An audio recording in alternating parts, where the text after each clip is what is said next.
తాజాగా రాష్ట్రంలో వల్లభనేని వంశీ కావచ్చు, పోసాని కృష్ణమురళి, మొన్నటిదాకా ఆర్జీవీ మీద కేసులు, ఆయన కోర్టు చుట్టూ తిరగడం, ఈ పరిణామాలు ఎలా చూడాలి? అసలు ఇప్పుడు వరుసగా కేసులు పెట్టుకుంటూ వెళ్తున్నారు, 1 by 1 అందరినీ లోపల వేయడం.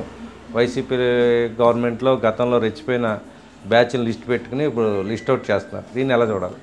ఒకటండి, ఆ రోజు ఈ పోసాని కృష్ణమోహన్ కావచ్చు, పోసాని కృష్ణమురళి కావచ్చు, అలాగే వంశీ కావచ్చు, ఇంకొకటి ఎక్సెట్రా ఎవరైనా కావచ్చు, వాళ్ళు ఆ రోజు ప్రభుత్వానికి అనుకూలంగా శృతిమించినటువంటి మాటలతో రాజకీయాల్ని ఒక బూతు రాజకీయాల కింద చేసేశారు.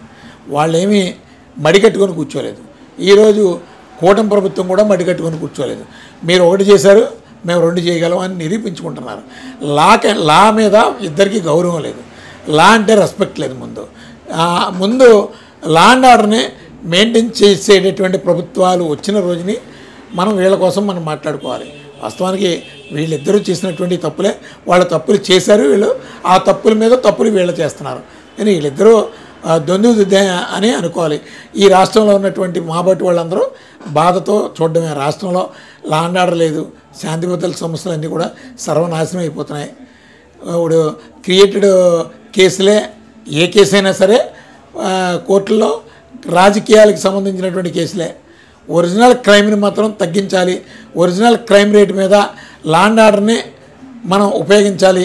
అడ్మినిస్ట్రేషన్ దాని మీద కేటాయించాలి. క్రైమ్ రేట్ తగ్గాలి అనే దాని మీద వీళ్ళకి ఎవరికి అవగాహన లేదు. డిసెంబర్ 31వ తారీఖున మాత్రం వీళ్ళు రివ్యూ మీటింగులు పెట్టి క్రైమ్ రేట్ చూపిస్తారండి. ఆ క్రైమ్ రేట్ కూడా ఎలాగంటే తగ్గిందని ఎలా చూపిస్తారంటే, విక్టిమ్స్కి ఎవరికి కేసులు కట్టకుండా ఉంటే క్రైమ్ రేట్ తగ్గిందని అనుకోవడం మూర్ఖత్వమే కదండి. జరిగే నేరాలు జరుగుతూ ఉంటాయి. ఈ మెథడ్ ముందు ఆ ఇన్వెస్టిగేషన్ స్టైల్ మారాలి. శ్రీనివాస్ గారు, అంటే ఆ ప్రభుత్వంలో ఉన్నప్పుడు వాళ్ళు అదే పని చేశారు, ఈ ప్రభుత్వంలో వచ్చినప్పుడు వీళ్ళు ఇదే పని చేస్తున్నారు. దీనివల్ల అంటే కేసుల వల్ల రాష్ట్రంలో ప్రజలు ప్రశ్నించాల్సిన అనేక అంశాలు మరుగున పడిపోతున్నాయి. డైవర్షన్ పాలిటిక్స్ నడుపుతున్నారని వీళ్ళు అంటారు, వాళ్ళు అనేవారు. ఇద్దరు సేమ్ టు సేమ్ అలా చేస్తున్నారు. ఎన్నో ఇష్యూస్ ఉన్నాయి. ప్రత్యేక హోదా అంశం పక్కపోయింది. ప్రతిపక్ష హోదా కోసం జగన్ గారు పోరాడే పరిస్థితి వచ్చింది. అంటే ఆయన ఎప్పుడైనా ప్రత్యేక హోదా కోసం కూడా ఇంత పోరాడలేదేమో జగన్ గారు. దీనికోసం ఇష్యూ అయింది, ఇది నడుస్తుంది. ఇలాగే ఈ క్రైమ్కి సంబంధించి మీరు చెప్పింది చాలా కరెక్ట్. వాస్తవమైన క్రైమ్ని తగ్గించడానికి వీళ్ళు ప్రయత్నించట్లేదు. పొలిటికల్ గేమ్ ఆడుకోవడానికి ఎక్కువ చూస్తున్నారు. దీన్ని ఎలా చూడాలి? ఇప్పుడు ఒకటేనండి, ఇప్పుడు పొలిటికల్ ప్రోటోకాల్కి ఉన్నటువంటి ఇంపార్టెన్సీ కామన్ మ్యాన్ సెక్యూరిటీకి లేదు. అసలు కామన్ మ్యాన్ ఈరోజు బిక్కుమంటూ బతకడమే. వాడికి ఏదైనా కష్టం వస్తే ప్రభుత్వాలు కాపాడితే ప్రజాప్రతినిధులు రక్షణగా నిలుస్తారనే దాని మీద వాళ్ళకి నమ్మకం లేదు, వీళ్ళకి అంత రెస్పాన్సిబిలిటీ లేదు. ఏదైనా న్యాయాన్ని కొనుక్కోవడం, చట్టాన్ని అడుక్కోవడమే. ఈ పరిస్థితుల్లో ఈరోజు అడ్మినిస్ట్రేషన్ ఉంది. ఇక రెండో అంశానికి వెళితే, ఇక్కడ ప్రభుత్వాలు 2 ఫెయిల్యూర్ అండి. ప్రత్యేక హోదా కోసం ఆ గత ప్రభుత్వం మాట్లాడలేదు, ఇప్పుడున్నటువంటి ప్రభుత్వం మాట్లాడదు కూడా. ఎందుకంటే ఈ 2 రాజకీయ పార్టీలు ప్రజలకి ఏదైతే అవసరమో వాటి మీద దృష్టి ఎప్పుడూ కేంద్రీకరించలేదు. మేము చెప్పేటటువంటిది ఏంటంటే, ఈ 2 పార్టీలకి బలహీనతలు ఉన్నాయి. ఆ బలహీనతల కారణంగా కేంద్ర ప్రభుత్వం వీళ్ళని లాక్ చేయగలుగుతుంది. ఇక్కడ ఉన్నటువంటి ఆంధ్రప్రదేశ్లో ఉన్నటువంటి సంపద అంతా కూడా వాళ్ళ రాజకీయ అవసరాలకు తరలించిపోవడానికి ఇక్కడ ఉన్నటువంటి పాలకులు వాళ్ళకి సహకరిస్తున్నారు. మేము మొట్టమొదటి నుంచి ఒకటి చెప్తున్నాం, ఈ ఆంధ్రప్రదేశ్లో ఈ 2 రాజకీయ పార్టీల మూలంగా ఏ మేలు జరగదు. ఆల్టర్నేటివ్ ప్రత్యామ్నాయ రాజకీయ నిర్మాణం ఆంధ్రప్రదేశ్లో ఖచ్చితంగా ఆవిర్భవిస్తుంది. ప్రత్యామ్నాయ రాజకీయంతోనే ఈ ఆంధ్రప్రదేశ్లో మెరుగైనటువంటి పాలన, ఒక బెటర్ సొసైటీ, సెక్యూర్డ్ సొసైటీ వస్తుందని మేము నమ్ముతున్నాం. ఆ దిశగా మేము కూడా ప్రయత్నాలు చేస్తున్నాం. కానీ కూటమి ప్రభుత్వం చేయలేదు.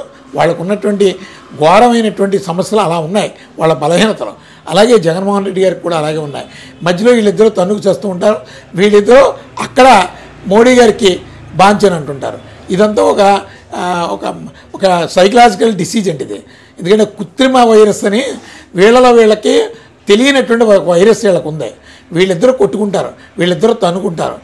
వీళ్ళిద్దరూ తన్నుకోవడం మూలంగా వీళ్ళిద్దరూ గెలవరు, కేంద్రాన్ని గెలిపిస్తూ ఉంటారు, రాష్ట్రాన్ని నాశనం చేస్తూ ఉంటారు. ఇది ఒక టైప్ ఆఫ్ ఒక గేము.